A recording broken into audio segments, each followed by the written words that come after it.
Michael Haley!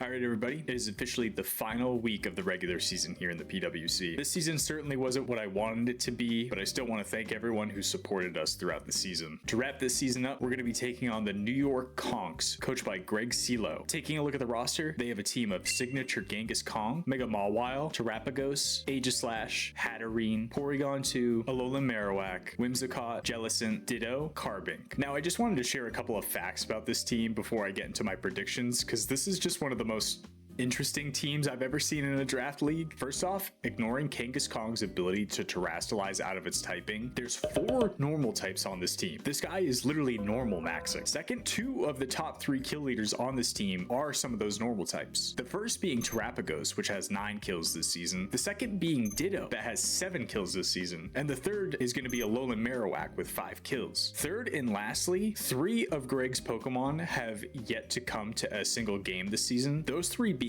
Carbink, Mega Mawile, and Aegislash. 2 highly regarded steel types. And Greg's just saying, fuck you. You're riding the fucking pine until it rots. And I still give him all the respect in the world. He is right on the cusp of making playoffs. So big shout out to Greg. This week, I'm expecting to see Signature Genghis Kong, Terrapagos, Hatterene, Porygon 2, Alolan Marowak, and Jellicent. Genghis Kong is the Conks' designated lead Pokemon. In 4 of their games, Genghis Kong has been the first Pokemon to hit the field. In 3 of those games, regardless of their opponent's lead, Genghis Kong has simply just clicked Fake Out into them, collecting as much chip as possible before switching out into their primary answer. Also in those 3 games, Genghis Kong's Terra type was normal to further boost those Fake Outs and its returns even more. Genghis Kong also does not have to fear Ghost type stopping it either, since it has Scrappy as an ability, and Steel isn't a reliable answer to it either, as it has plenty of fighting coverage. Terrapagos is probably the biggest threat we're going to see this week. As long as its HP is full, its ability Terra Shell allows it to take any hit and respond with a powerful attack, or in Greg's case, attempt to set up. In 3 of the Conks games, Terrapagos has run a Power Herb set with Meteor Beam to boost its special attack and Rock Polish to double its speed. Combine this with its signature move, Terra Starstorm,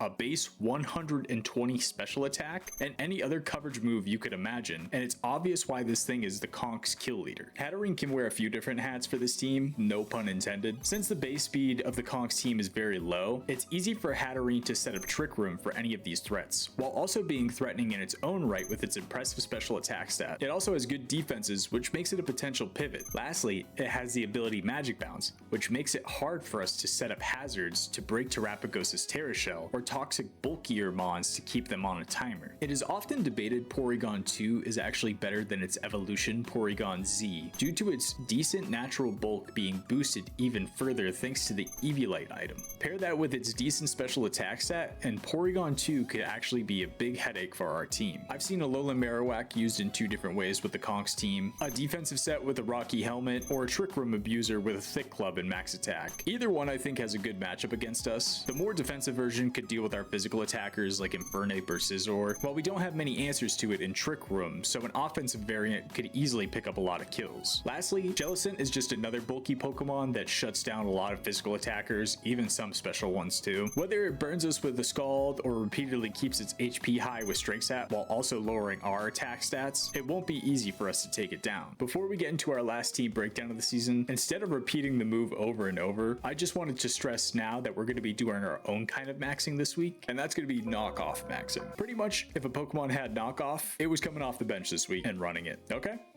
Cool. For our Mr. Rhyme set this week, we're going to be running a heavy duty boots set, Focus Blast, Rapid Spin, Shadow Ball, Toxic, 248 HP, 252 special attack, 8 special defense with a modest nature, and a Terra Ghost Terra type. I've decided to go with a max HP, max special attack to just maximize our damage output on our 2 moves. Terra Ghost makes us immune to Terrapagos' signature move, while also being able to take any other move and fire back with a super effective Focus Blast or Toxic to make sure its HP is down. Rapid Spin could remove any hazards from our side of the field while also increasing our speed. In case we do see the Conks try to set up Trick Room this week, we actually have a perfect Pokemon for Trick Room, and that's going to be Griseous. We're going to be running a no item set with Body Press, Knockoff, Pain Split, and Shadow Ball, 248 HP, 252 defense, and 8 special attack with a relaxed nature. We're going to be running a minus speed nature with 0 IVs in speed to ensure the only Pokemon that could be faster than us in Trick Room is Hatterene. Body Press Press takes advantage of our crazy defensive stat, while Shadow Ball will still do good chip with our minimum special attack investment. We're running no item to avoid any strong Poltergeist from Alolan Marowak and make this a potential switch in. We have our own bulky Eviolite Pokemon to deal with some of the special attackers on the Conks team, and that's going to be Quillfish. We're going to be running an Eviolite set with Barb Barrage, Crunch, Pain Split, Spikes, 248 HP, 8 physical attack, 252 special defense with a careful nature. Our bulk allows us to take hits from Hatterene or Terrapagos and potentially poison them with a Barb Barrage. Crunch hits the ghost types on the team, while Spikes could be useful getting chip on Pokemon on entry, especially Terrapagos with its Terra Shell. Mega Venusaur will be returning after his big game last week. We're going to be running a more offensive set with Earth Power, Giga Drain, Knock Off, and Sludge Bomb, 252 HP, 252 special attack, 4 special defense with a quiet nature. Even with our minus speed nature, we are still faster than most of the Conks team and can threaten everything with our moves. Earth Power for the Steel types in Marowak, Giga Drain for Jellicent, and Sludge Bomb for Hatterene. I wanted to have a plan in place to respond to the Conks Kangaskong lead, so I've decided we're going to be bringing in Burning. We're going to be running a Covert Cloak set with Close Combat, Flare Blitz, Knock Off, and Mach Punch, 32 HP, 252 attack, 224 speed with an adamant nature. With Covert Cloak, we don't have to worry about Fake Out flinching us, and potentially Oko Kangaskong with Close Combat depending on its HP and defensive investments. Flare Blitz allows us to hit the Steel types and Whimsicott. Then lastly, we have Mach Punch to hit Terrapagos in case it rock polishes. For our last Pokemon, I wanted to have another form of strong priority, and Scizor is perfect for the job. We're going to be running a Choice Band set with Bullet Punch,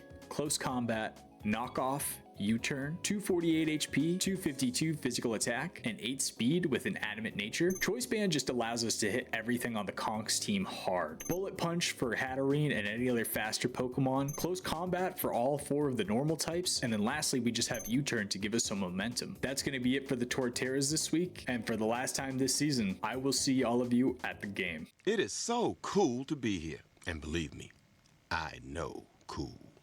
Alright, we at the game, and we see Signature Kangaskong, Alolan Marowak, Porygon 2, Ditto, Terrapagos, and for the first time all season, ladies and gentlemen, we see Mega Mawile making an appearance just for us. We were 4 out of the 6, so we finish off the season with 36 of 46 for predictions, so not too bad. I'm really happy not to see any Jellicent. Jellicent I was honestly really worried about. As far as a lead goes, I still really want to lead with Infernape here. I think if we do see the Kangaskong lead, it's going to be really nice to just get the Close Combat off. Or if we see a Marowak lead here, I think it'll be good to knock off Thick Club potentially. Cool. We see the matchup we wanted. I'm going to go ahead and click Close Combat here. Oh wow, so we actually just see him immediately switch. He doesn't even go for the Fake Out. I think I still want to knock off here, because regardless of what this thing's item is, I think it'll be good for us. Because even if it's Rocky Helmet, I don't really think it could do much to us besides just hit us with a Poltergeist. Oh, it's Thick Club, and it just sets up Stealth Rocks, so that's awesome. We can actually just click this again and it should pick up the kill. Oh, a little crit. I don't know if that mattered or not. We just see Porygon 2 here. I definitely want to knock off this thing's Eviolite, so I'm just going to get rid of that. Nice. It hits us with a Tri-Attack. And now Close Combat should just pick up a kill here. Excellent. So we see Kangaskong come out here. I still think Infernape has a really good matchup here, and I think it's a good way for us to kill Mawile. I don't know if Sucker Punch will kill us after we take Stealth Rock damage, but I think I'm just going to go into Kaffa Griseous here.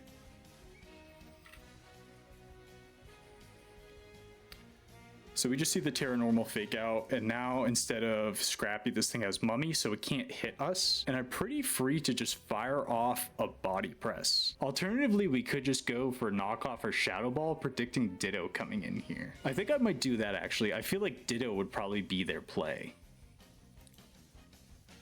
Yeah, so we see Ditto come out here, and we're gonna get this knocked off.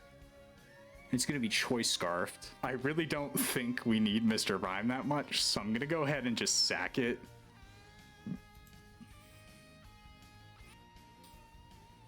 Yeah, we just see the Shadow Ball there. I may as well click Terra Ghost here and click Shadow Ball ourselves. This way we can get some damage here. As we see Mawile just come out here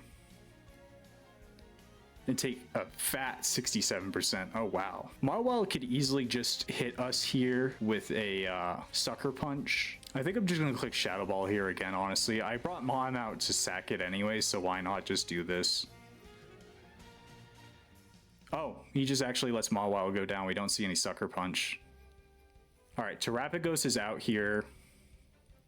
If this thing tries to set it with Meteor Beam or Rock Polish, I don't want it to, so I'm going to Toxic this. That way it's always out of Terra Shell range.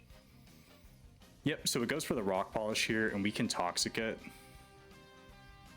And now I'm going to click Focus Blast.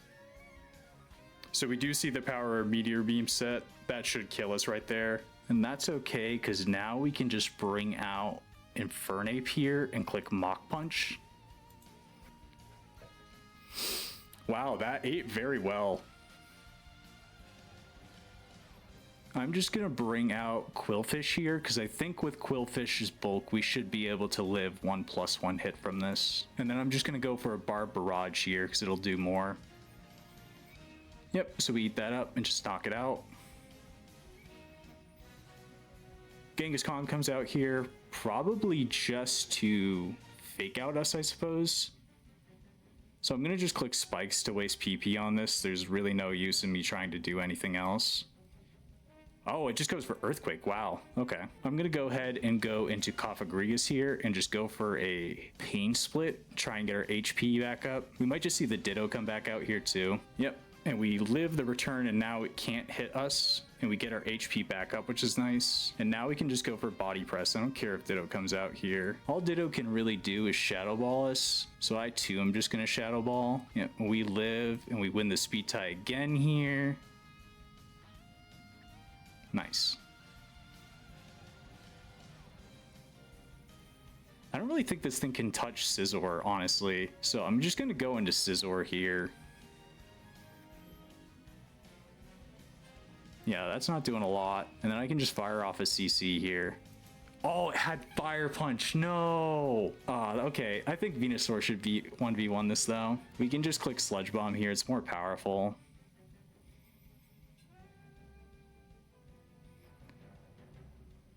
Oh, wow. That is unfortunate to go out with an L. I really thought we were going to just pick up the kill there. I think I should have saved Scizor and brought out Venusaur here, because then we could have revenged it with Bullet Punch. Well, that's fine. We all know the season wasn't going that great anyways. All right, we'll just, you know, die or whatever. All right. Well, that is it for the Torterras season, unfortunately. GG to Greg. I will see you guys next time. Peace out, guys.